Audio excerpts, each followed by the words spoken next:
네, 안녕하세요. 소개받은 김봉무입니다.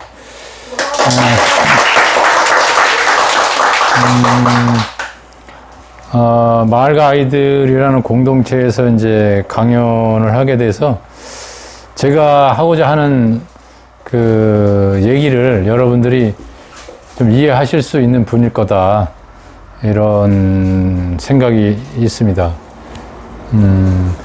김누리 교수님 책을 보면 우리나라가 시장 경제를 너무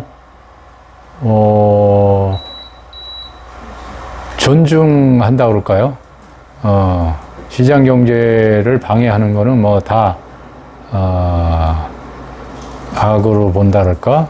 비효율로 보는 이런 눈이 굉장히 강하죠. 그래서 의료와 교육, 주거도 다 시장에 맡기려고 하는, 지금 정권이 바뀌면서 그런 경향이 더 이제 강해지고 있는 것인데, 김누리 교수님 이제 책을 보면 이제 독일 같은 데 많이 얘기를 하죠. 거기는 자본주의를 그냥 냅두면 이게 양극화가 심해지고 뭐 생태계도 파괴되고 뭐 약탈적 자본주의 그래가지고 그런 것을 제어할 수 있는 사회적 경제, 이런 걸로 그 약점을 이제 보완해 나가는 그런 것인데, 우리나라는 이제 그런 흐름이 굉장히 약하죠. 아마 마을과 아이들 여기도 그럴 겁니다. 대부분의 사람들이 돈으로 모든 걸 해결하려고 하죠. 돈만 많이 벌으면 건강도 살 수 있다, 이렇게 생각합니다. 돈을 많이 벌으면 잘 먹고 좋은 환경에서 좋은 주택에서 살고 명의를 찾아가고 하면은 건강을 살 수 있을 것이다, 이렇게 생각하는데 그렇지 않습니다. 여기 마을과 아이들의 이런 공동체를 여러분이 만드신 것도 사실 돈 주면 얼마든지 이런 클럽이라든지 같은 취미를 가진 사람이 이런 데 가서 자기의 필요를 충족시킬 수 있어요. 저는 근데 생각에 질이 다를 것이다, 이렇게 생각을 합니다. 우리나라가 의료를 시장 경제에 완전히 내놨기 때문에 여러 가지 문제점이 이제 있는데, 저는 이제 외과 전문의 생활만 제가 96년도에 시작을 했습니다. 그러니까 따져보니까 26년, 7년 된 것 같아요. 거기서 우리나라 의료 현실이 현장은 어떻다는 거는 제가 이제 알고 있다, 이렇게 이제 생각을 들어서 제가 봤을 때 뭐가 문제고 이거를 어떻게 우리가 만들어 갈 것인가. 그러니까 지금 필요한 거는 일반 시민들이 의료라는 거, 그거는 그냥 우리가 아프면 병원 가서 치료받고 병원 잘 찾아가고 의사를 잘 찾아가고 건강검진 잘 받고 하면 되겠지. 거기서 끝낼 수가 없어요. 예, 의료라는 것을 우리가 좀 더 욕심을 낸다면 시민들이 참여해야 됩니다. 그래야 우리가 좀 더 의료 혜택을 잘 받을 수 있고, 정문이 잘 받을 수 있고, 효율적으로 받을 수 있고, 국민 건강을 더 개선할 수 있는 것이거든요. 주민들의 참여가 필요한 것이 우리나라 의료의 현실입니다. 일단 기본적인 다 아시는 걸 수도 있는데, 기본적인 이제 내용을 좀 말씀을 드리면, 의사의 양성 과정은 의과대학 6년, 요즘은 또 의학 전문 대학원이라는 게 생겼죠. 그래서 4년제 대학을 나오고 의학 전문 대학원에서 4년을 해서 졸업할 수 있습니다. 그래서 졸업을 하면 의사 시험을 보고 거기서 합격이 되면, 의사 시험은 대부분 한 8, 90% 합격이 됩니다. 그러면 이제 인턴이라는 걸 1년 합니다.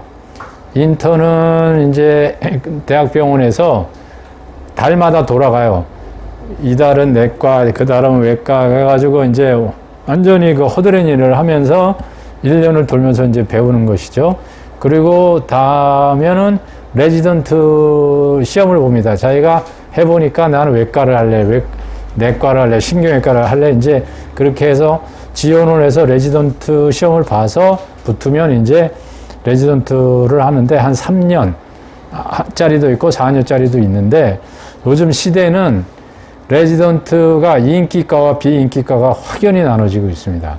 저희 때는 그냥 성적순 따라서 인기과 가고 성적 안 되는 애들은 비인기과 가고 그래서 다 채웠는데 요즘 인기과는 경쟁이 굉장히 세고 비인기과는 안 갑니다. 그러면 떨어지는 뭐 하냐? 제가 듣기로는 그냥 1년 쉬지. 이런 일이 많다고 그러는데 그런 이유 중에 하나가 요즘 의대 가는 사람들이 다 집안이 잘 산대요. 그러니까 1년 쉬어도 별 지장 없는 아이들이 많다고 하는 뭐 사실인지 모르겠지만 그런 얘기가 이제 들려오고요. 그 다음에 나서 이제 마치고 나면 전문의 시험을 보게 됩니다. 전문의 시험도 합격률이 뭐 그렇게 대부분 붙습니다. 한 8, 90% 이제 붙게 되는 이제 그런 과정인데요. 대한민국 이제 의료의 현황을 보면 제가 지금 시간이 50분이니까 한 20분, 8시 20분까지 끝내야 되겠죠. 굉장히 특징적인 현황이 있는데 대한민국은 병상이 굉장히 많아요. 병원이 많다고 할 수도 있는데 병상이 굉장히 많고 국민들이 병의원을 방문하는 횟수가 굉장히 많습니다. 제가 알기로는 1년에 한 17, 8회 정도 되는데 OECD 국가에 보통 한 10번이 안 돼요. 일본하고 우리나라 굉장히 많고요. 근데 국민 인구 대비 의사 수는 OECD의 거의 최하위입니다.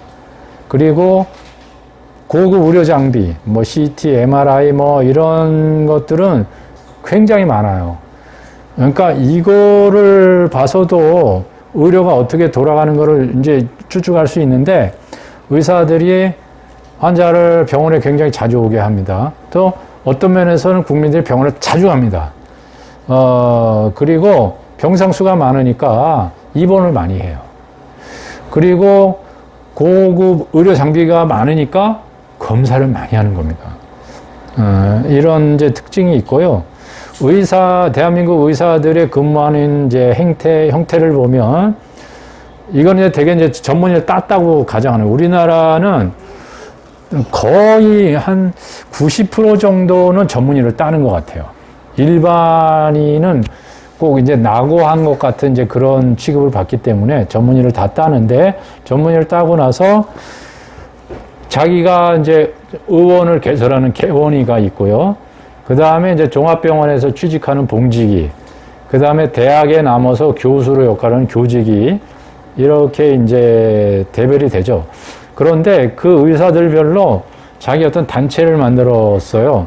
개원의들이 대한의사협회. 그러니까 이 말만 들으면 모든 의사를 대표하는 것 같지만, 대한의사협회는 거의 개원의들의 모임이라고 보시면 됩니다. 그리고 이제 종합병원에 취직하는 봉직이들은 이 사람들을 대표하는 단체가 별로 없어요. 그 다음에 교수들은 가령 내가 이제 뭐 내과, 뭐 대학병원의 내과 교수다. 그러면 내과 학회라는 데가 있는데 거기는 굉장히 학술적인 모임입니다. 논문을 발표하고, 그래서 굉장히 열심히 연구하고, 환자 보고 하는 바람직한 일을 해요. 그러나 대한민국 의료 제도에 관해서 그런 거는 별로 관심은 없습니다. 외과의사는 내가 스스로 어떤 방법을 어떻게 해서 좋은 효과를 냈다. 뭐 이런 것에 거의 몰두하기 때문에 어떤 지식 수준이나 기술 수준은 굉장히 이제 높기는 하지만 정책에 관해서는 이제 별로 관여를 안 하고요. 그 다음에 이제 수련의들은 뭐 전공이라는 이름으로 해가지고 전공의 협의회라는 걸 만들었는데 그 근무 시간이 굉장히 열악하거든요. 지금 많이 좋아졌지만 뭐 저 때는 뭐 한 3일에 한 번 집에 갔습니다. 레지던트 때. 그리고 뭐 하루에 뭐 24시간을 근무해도 그 다음날 아침 되면 또 근무를 해야 되는 살인적인 근무를 이제 했었죠.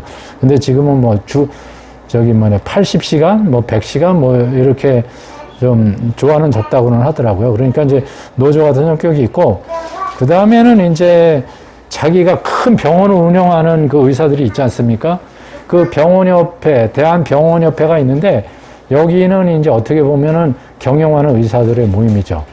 그러니까 대한의사협회와 대한병원협회가 서로 이익이 충돌하는 경우가 가끔씩 있습니다.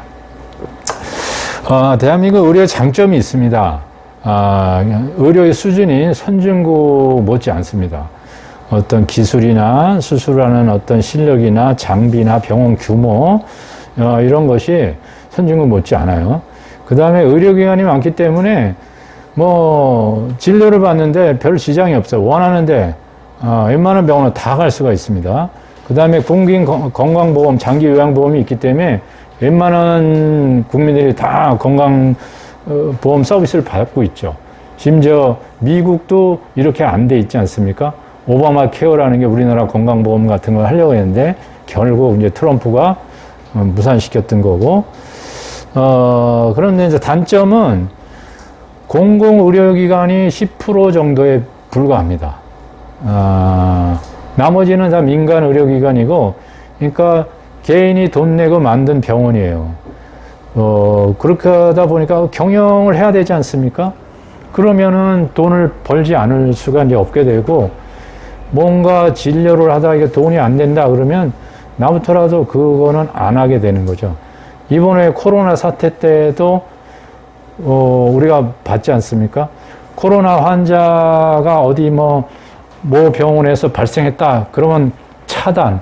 그러니까 하루 차단하면 뭐 대학병원은 뭐 하루에도 10억 이상 아마 손해가 되는 병원이에요. 그러니까 그냥 필사적으로 코로나 환자를 막으려고 이제 노력을 했고, 코로나 환자를 안 받으려고 했고, 그러니까 공공병원이 다 떠맡았었고, 중환자들을 행정명령을 동원해서 대학병원의 어떤 병상을 동원하기도 했는데, 돈이 안 되면 진료를 하지 않습니다.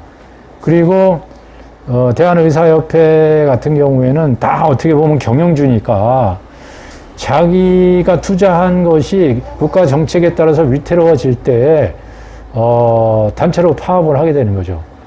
가장 대표적인 것이 의약분업 때, 굉장히 파급력 있게 파업을 하지 않았었습니까? 왜냐하면 의약분업이라는 거는 개원이한테 주는 그 경제적인 손실이 엄청났거든요. 왜냐하면 그때는 의원에서 약도 주니까, 또 제약해서 약을 싸게 받아요. 그 마진이 굉장히 있었습니다. 그거를 놔야 됐기 때문에 굉장히 격렬하게 저항을 했었죠. 그러니까 민간 의료기관이 이렇게 되니까 국가에서 어떤 정책을 시행할 때 굉장히 어려워요. 그 다음에 이제 주치제도가 없다. 이거는 일반인들이 잘 모를 수 있는데 이게 굉장히 중요한 문제입니다. 우리나라가 내가 원하는 의원, 원하는 병원 마음대로 갈 수 있어서 좋을 것 같지만 이게 굉장히 비효율적입니다. 주치의라는 건 뭐냐면 네 가지 속성이 있는데, 최초성. 이제 처음에 그냥 아프면 처음에 그 의사한테 찾아가는 거예요. 지속성. 꾸준히 그 의사한테 가는 겁니다. 그 다음에 이제 포괄성. 그 의사가 그 사람의 모든 기록이나 이런 거, 다른 병원에서 했던 거, 여태까지 살아온 거, 병력 이런 걸 다 관리하는 거다. 그 다음에 연계성. 이거는 자기가 안 될 때 큰 병원에, 이런 병원에 이제 어디로 보내야 될지 보내는 거예요. 이런 주치의가 유럽의 이제 선진국들하고 쿠바에 있어요. 쿠바 같은 경우 의료 수준이 굉장히 떨어지지만 마을에 의사가 거주하면서 그 마을의 주민들을 관리하는데 건강 지표가 미국보다 나아요. 영아 사망률, 무슨 이런 것들 보면은, 그래서 주치의를 갖고 있는 것이, 전국민 주치의를 갖고 있는 게 굉장히 필요하고 효율적인데 이거가 이제 잘 안 됩니다. 지금의 이제 의사들의 어떤 협조를 얻는데 굉장히 어려워요. 일부 지금 이제 가정의학과라든가 이런 주치 기능 비슷하게 하는 데서는 지금 이제 찬성하는 분위기가 좀 돼 있긴 했는데 그런 어려움이 있고요. 그 다음에 의료 전달 체계가 없습니다. 의원에서 병원, 병원에서 종합병원 이렇게 되는데, 이게 뭐 웬만한 환자들은 다 큰 병원 갑니다. 뭐 여러분도 아시다시피 뭐 아산병원 무지무지하게 큰 병원인데 거기는 제가 오늘도 어제 밤에 아산병원에서 입원을 못해서 우리 병원에 왔다가 하루 입원하고 병실 나왔다 그래서 다시 또 아산병원으로 환자가 갔어요. 그러니까 거기에 갈 필요가 없는데도 가는 의사들이 많이 있습니다. 이게 굉장히 비효율적이거든요. 그래서 제가 생각하기에 이렇게 비효율적인 걸 어떻게 고쳐가야 될까? 저는 개인적으로 주치 도입이 굉장히 절실하다고 생각을 합니다. 주치 제도를 이제 하게 되면 의사와 환자가 이제 신뢰관계가 먼저 형성이 돼요.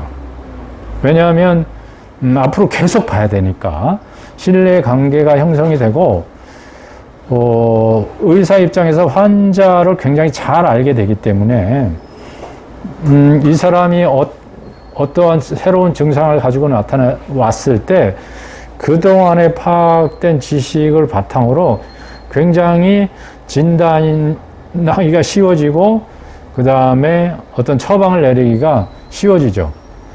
오진을 굉장히 줄여줄 겁니다. 그리고 이 사람한테 계속 관리를 받기 때문에 필요한 병원에 빨리 갈 수가 있어요. 불필요하게 큰 병원에 갈 필요가 이제 없는 거거든요. 그리고 국가에서 볼 때도 이게 굉장히 비용이 절약이 됩니다.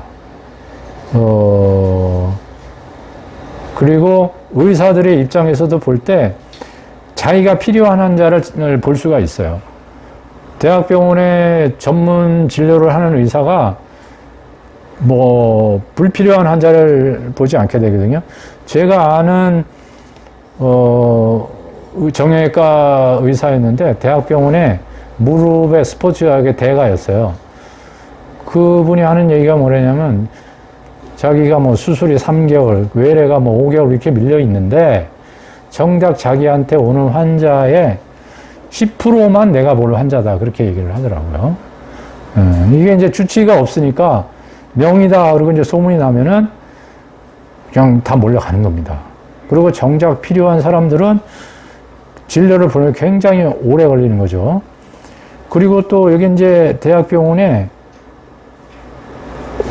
환자만 기다리는 것이 아니라 검사 결과도 오래 있다가 보게 돼요. 가끔 제가 현장에서 진료를 하다 보면 어떤 일이 벌어지냐면 배가 아팠는데 CT를 찍었어요. 그러면 그게 복막염이면 바로 결과 확인해서 바로 수술해야 되거든요.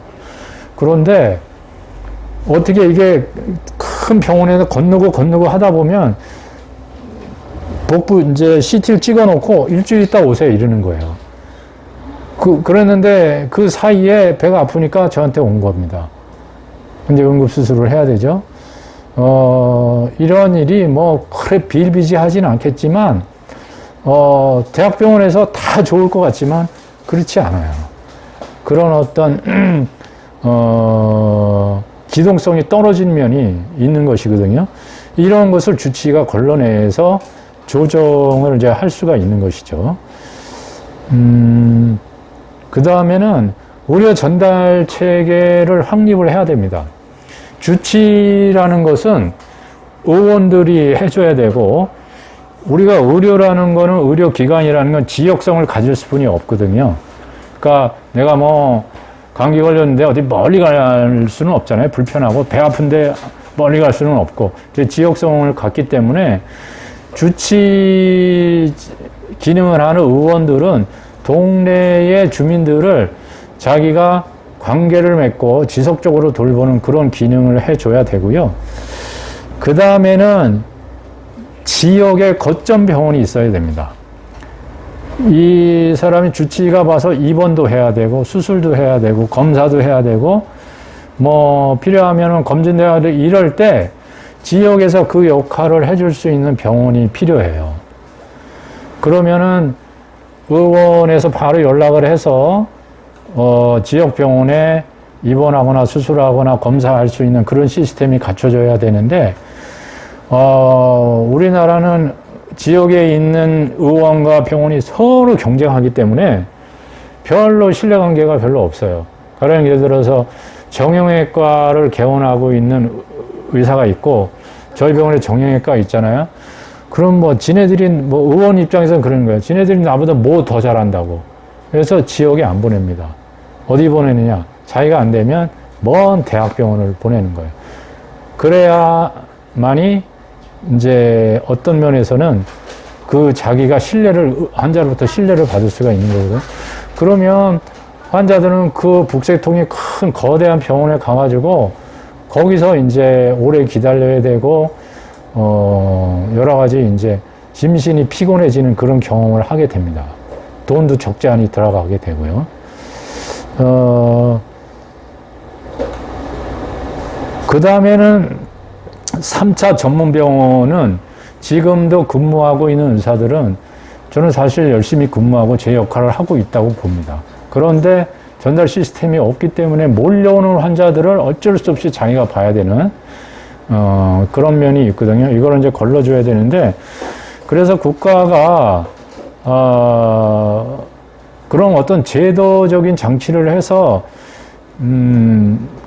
잘 못 가게, 가령 예를 들어서 뭐 본인 부담을 높인다든지 이런 약간의 제약을 하는데도 불구하고 저희 나라 사람들은 워낙 큰 병원을 좋아하기 때문에 그러니까 이제 그런 거예요. 의원이나 이런 데서 진료를 보다가 뭘 안 돼. 그러면 갑자기 명의를 찾게 되는 거거든요. 근데 이제 그게 왜냐하면 항상 자기 병원 자기가 관리를 해왔기 때문에 자기가 판단하고 그러기 때문에 그런 일이 벌어지는 건데 이런 의료 전달 체계를 이제 확립을 해야만이 효율적으로 국민 어떤 의료 진료 행태를 이제 바로 잡을 수가 있습니다. 그리고 그러면서 이제 저는 여기서 이제 느끼는 게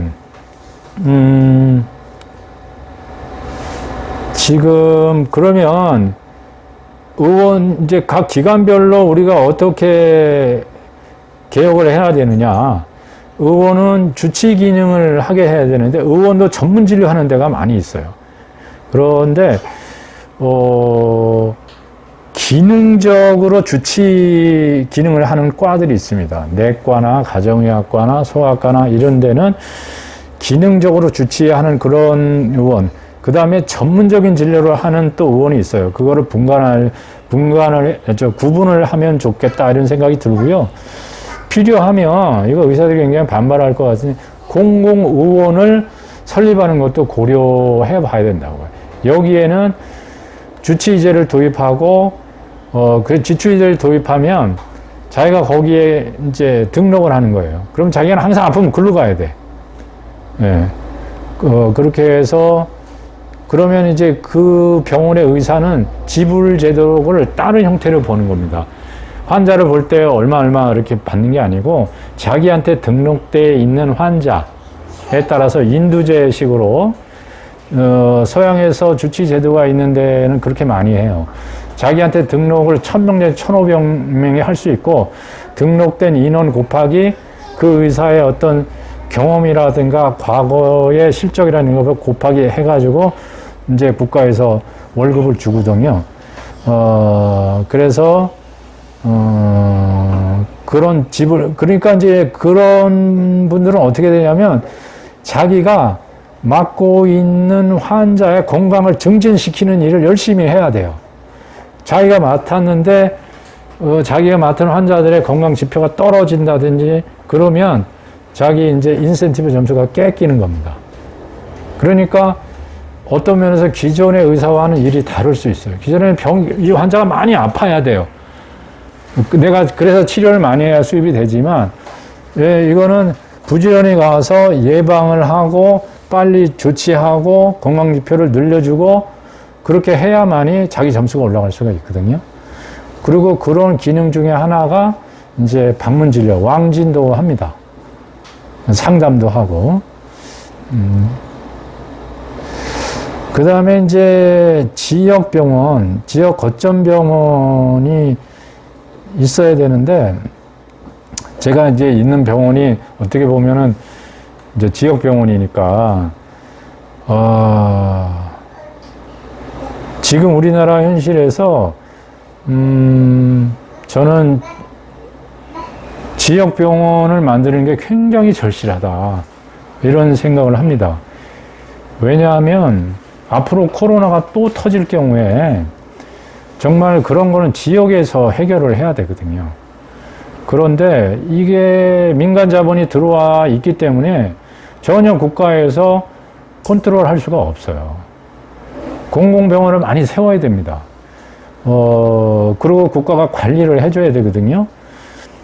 진보적인 이제 의료학자들은 우리나라의 70개 중진료권을 얘기를 하면서 거기에 공공병원을 세워야 된다. 저는 그렇게 얘기하는데 저는 그것도 미흡하다. 이렇게 생각해요. 시군구별로 병원을 하나씩 둬야 돼요.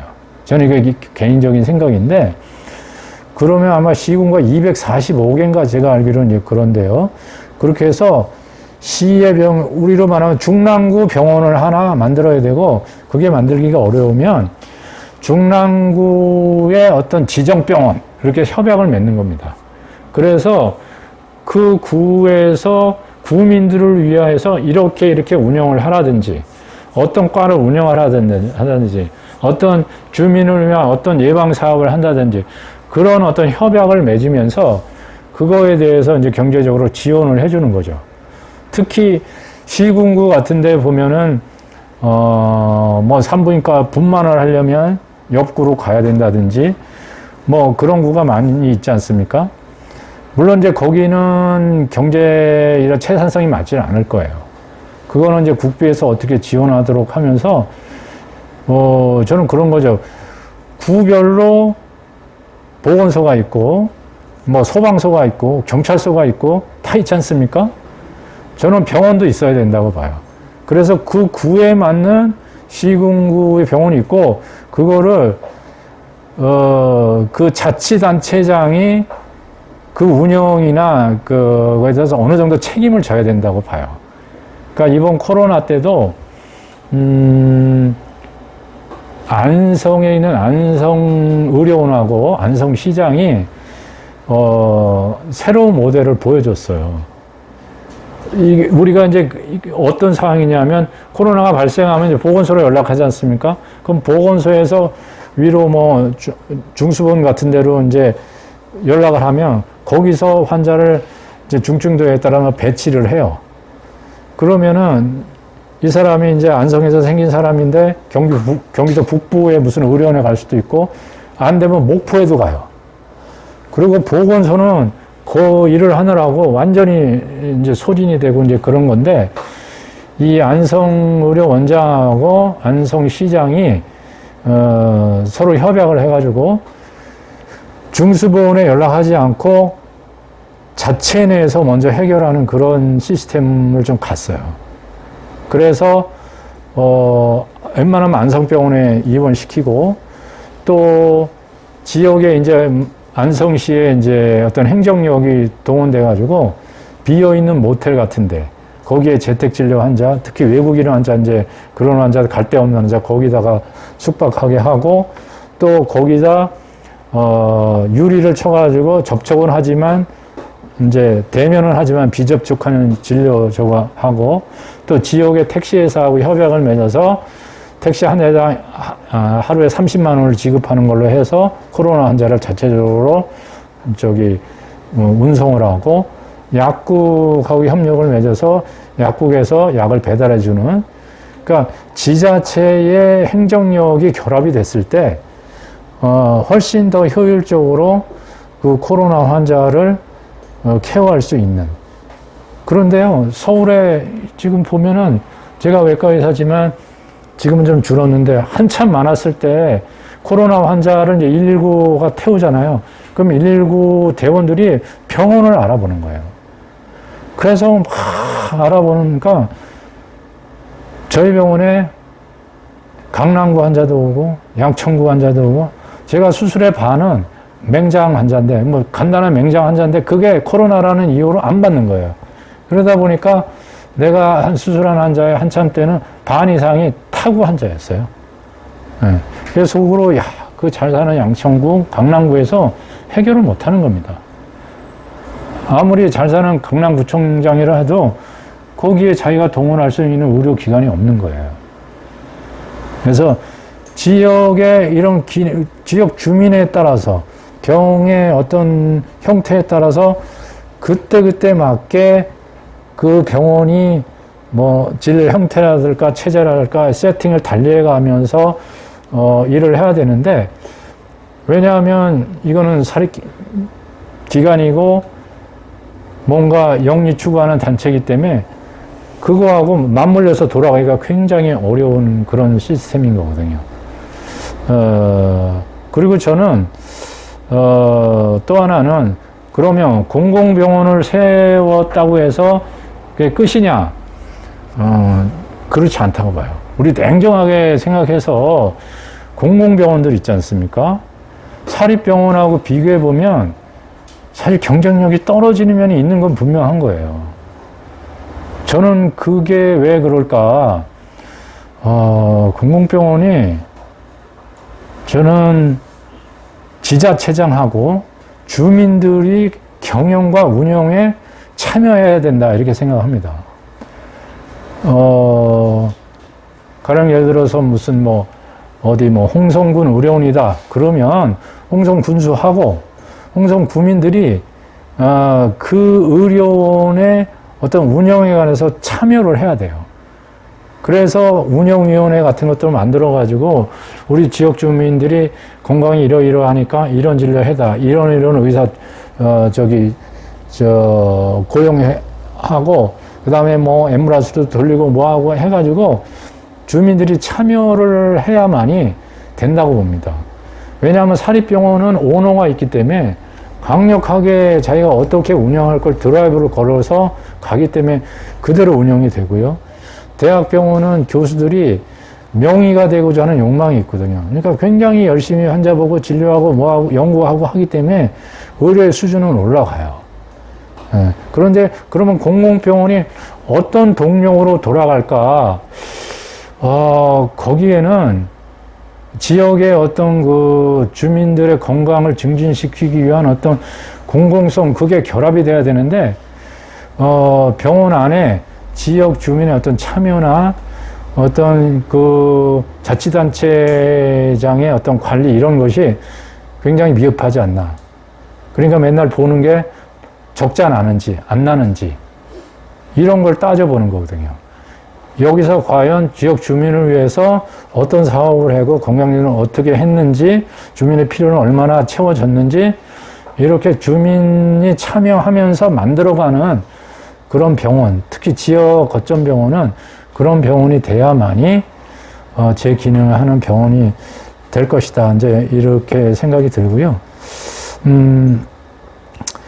그다음에 우리나라의 또 하나 심각한 문제 중에 하나는 응급의료입니다.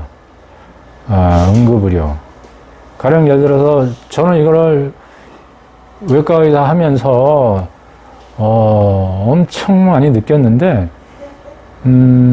제가 처음에 이제 취직한 병원에, 수원에 있는 종합병원이 한 400병 정도 되는데, 거기는 그 당시만 해도 교통이 막 이렇게 체증이 없어서 과속들을 많이 하니까, 밤이면 밤마다 막 이 외상 환자 엄청나게 막 장이 터지고 간이 터지고 막 엄청나게 왔어요.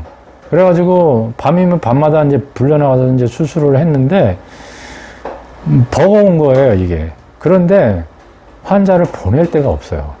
그 주 옆에 대학병원이 이제 아주대학, 처음에 없다가 좀 있다 생겨서 아주대학 병원이 있고 빈센트 병원이 생겼는데 보낼 수가 없는 겁니다. 밤에는 어떻게 되냐? 교수들이 다 집에 갔어요. 그리고 거기서 레지던트, 요즘 이제 펠로우라고 그래서 레지던트를 마치고 조금 더 하려고. 근데 그 사람들은 낮 시간에 굉장히, 아까도 말씀드린 밤잠 못 자고 일하는 사람들이거든요. 그러니까, 받으려고 하지를 않아요. 그리고 병상이 없는 경우도 많고. 그러다 보면은 처음에 이제 가서 경험도 별로 없는 제가 그런 막 큰 수술을 해야 되는 거예요. 그러고 나면은 환자가 이제 중환자실에 이제 들어가서, 사투를 하는 거죠. 제가 거기 7년 있었는데 항상 중환자가 있었어요. 그러니까 휴가를 갈 수가 없는 거예요. 환자가 오늘 내일 하는 환자도 있고, 그러니까 휴가를 갈 수가 없는 거야. 항상 그 속에서 살았는데, 그리고 퇴근하고 나면 가만히 있을 수가 없어요. 밥 먹고 한 8시나 9시에 한번 다시 나가봐야 돼.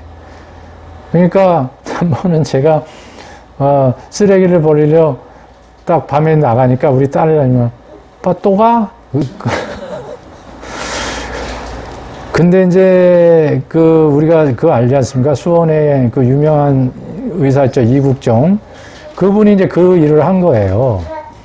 저는 이제 그분이 오기 전에 거기서 그 정도는 아니었지만 그렇게 살았는데, 왜냐? 그런 외상 환자는 아무도 안 보려고 그래요.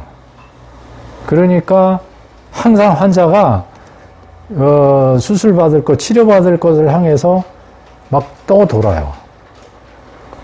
그런데 그 이국종이라는 분은 참 대단한 게 자기가 책임의식을 갖고 다 한 거예요. 그러니까 인원은 없지. 일은 맨날 해야 되지. 그러니까 24시간 근무하고 집에 갈 시간이 없는 거죠. 왜냐하면 우리나라 대학병원에서 이런 외상 환자, 중증 환자, 응급 환자를 특히 야간이나 휴일에는 볼 수 있는 시스템이 없어요. 네, 대부분 다 무슨 암 수술, 이렇게 시간을 잡아서 하는 수술이고, 그 밤에 갈 때는 경험 적은 레지던트나 펠로우나 이런 선생님들이 주로 하게 돼요. 근데 이제 요즘은 좀 그래도 낮았습니다. 응급의료 센터라는 게 세워지고 했는데, 그래도 미흡한 게 뭐냐면,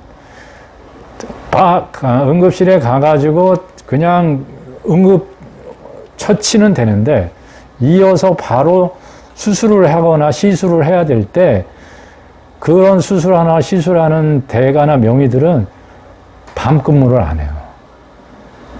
그러니까 다음날까지 기다려야 된다든지 경험 적은 의사가 한다든지 이런 문제가 생기는데, 그런 케이스가 그렇게 많지 않기 때문에 지금 여론화되고 있지는 않지만 이거는 빨리 해결돼야 될 문제입니다. 그래서 제가 생각하기엔 이거를 해결하려면 도별로 엄청난 응급의료 센터를 만들어야 돼요. 작게 만들어서는 효과가 없습니다.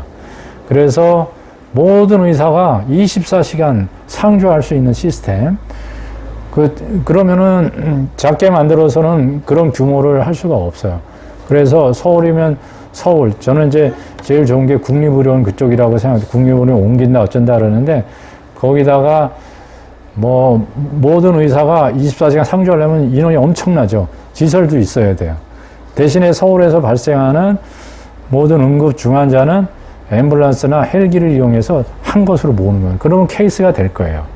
그리고 도별로 마찬가지로 그래야지 아까운 거는 응급 그런 환자들은 죽느냐 사느냐 문제고, 또 시간에 따라선 회복하느냐 불구가 남느냐 그런 문제가 남는 것이기 때문에 그렇게 이제 투자해야 되는데, 이거는 아직 여론이 그렇게 형성되어 있지 않습니다.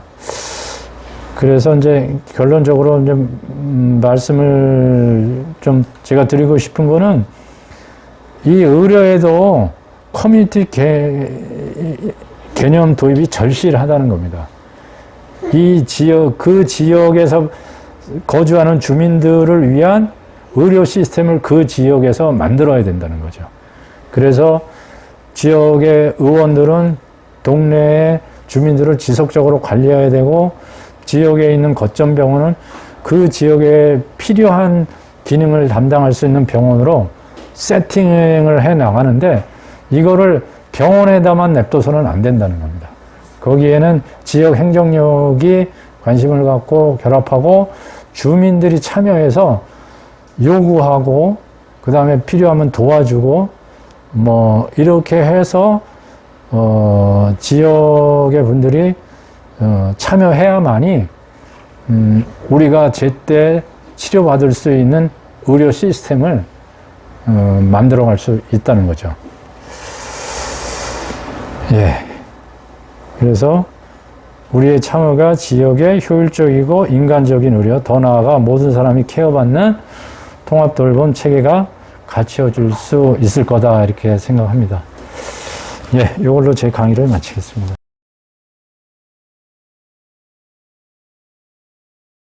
병원에서도 시민의 참여가 필요하다고 생각하는데 별로 없을 거고요. 또 참여한다고 해도 반기지 않을 가능성이 굉장히 높습니다. 내 병원 경영 내가 하는 거지 왜 시민들이 알가려고 그냥. 그런데 그렇게 만들어 가야죠. 요구하고 만들어 가야 되고요. 그래도 뭐 저희 병원이 이제 제가 병원에 원장을 하면서 경영이 굉장히 어려웠어요. 그렇게 되면은 어떤 유혹을 받게 되냐면 영리 위주로 나갈 수뿐이 없습니다. 그때 속으로 절실한 게 뭐냐면 야 이거를 주민들이 투자하는 병원으로 그렇게 십시일반 투자하고 정말 이런 구립병원이나 이렇게 하게 되면 그러면 우리는 국민들이 원하는 진료하면서 하면 참 좋겠다 이런 생각을 했었거든요. 그러니까 지금의 병원 경영이 어려운데 꽤 많을 거예요. 워낙 병원들이 많고 그러기 때문에 저는 이제 특히 시골에 있는 군 병원들이 있잖아요.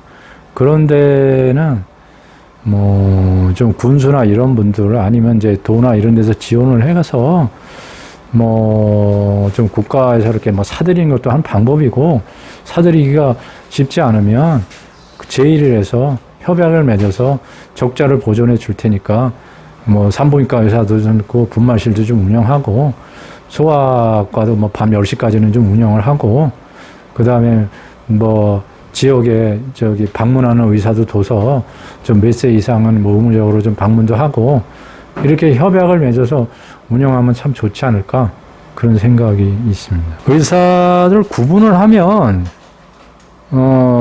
의사도 굉장히 천차만별해요. 환자를 보는 의사, 환자를 안 보는 의사. 뭐 영상할까 이제 필름이나 보고 뭐 진단 검사할까 뭐 소변 검사, 피 검사 뭐 이런 하는 의사도 있고요. 그 다음에는 이제 환자를 보는 의사 중에 죽고 사는 병을 보는 의사와 안 보는 의사가 있죠. 이제 소위 바이탈을 다룬다고 그러는데 그 이제 저는 그리고 이제 또 하나는 자기가 몸으로 환자를 치료하는 의사가 있고, 자기가 처방을 내서 치료하는 의사가 있죠. 대표적인 내과 의사죠. 근데 저는 이제 공부하기 싫어해가지고, 내과 의사는 공부를 많이 해야 됩니다. 그래서 그냥 몸으로 때는 외과 의사를 하면 좋겠다. 그래서 이제 외과를 택했고, 뭐 그러다 보니까 이제 바이탈을 다루는 과를 하면 더 좋겠다. 그래서 이제 하게 됐는데 요즘은 인기가 없어서 지금 지원들을 안 합니다. 그래서 외과 의사 굉장히 이제 좀 수가 줄어들고 있어요. 이게 이제 수술을 하게 되면 수술 하나 두 순간 환자가 나빠지면 이게 수술의 문제로 비결이 돼요. 근데 수술을 안 하는 내과 의사는 그건 환자의 문제인 거예요. 그만큼의 이제 환자의 몸에 칼을 댔을 때는 결과가 안 좋을 때는 어쩔 수 없이 스트레스를 이제 받게 됩니다. 제가 전 직장에서 굉장히 힘들게 살았어요.